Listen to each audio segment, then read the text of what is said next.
Hi, everybody. I'm extremely casual. It's a Saturday morning and had kind of an epiphany. And I think one of the things that we're going through in our industry and all industries is obviously the implementation of artificial intelligence and the impact it's going to have. And so I decided to do this. So I'm very casual. I'm in Door County, Wisconsin on vacation. It's a Saturday morning around 9:30 a.m. And I think about AI from three different levels. And there's certainly more levels, but the organizational level, the leadership level, and the employee level. And not that the levels are higher or lower, but just from those different three perspectives. So AI, companies have a fiduciary responsibility to look at AI. I use AI. It has saved me a ton of money and time. And one of the things that I share with all of you is companies have to do this. And so what employees have to understand and what leaders have to understand is they'd be dumb not to, right?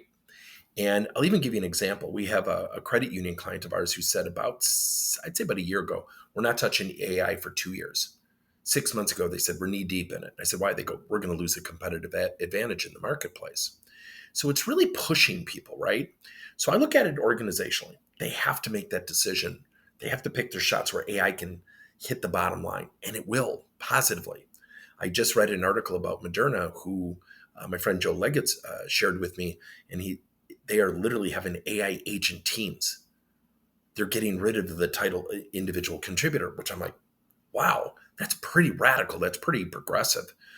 Now, whether it works or not, I'm not smart enough to know. But it really shows what organizations are looking at, right? Now, how does that swim downstream? I'm a leader. I got to have a conversation with my employees. I've got to implement those decisions, whether I agree or disagree.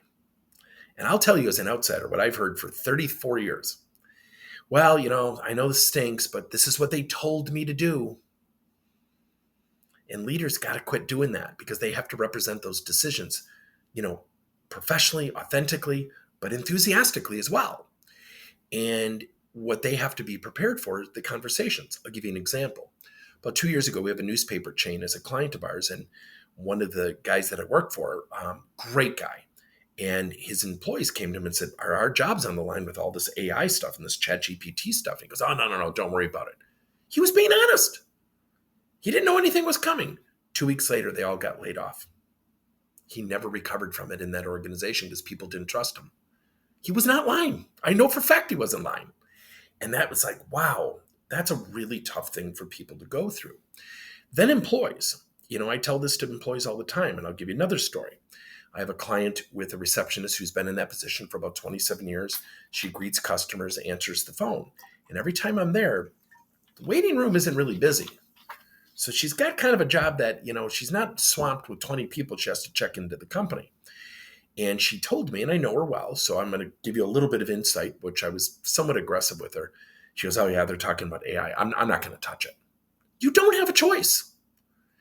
Answering the phones and making appointments for people, a chatbot can do that.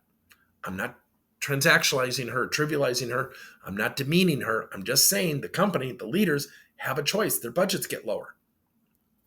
We'd be dumb not to look at that stuff.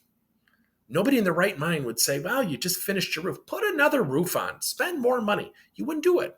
Organizations have the same fiduciary responsibility to the bottom line and the top line of their organizations.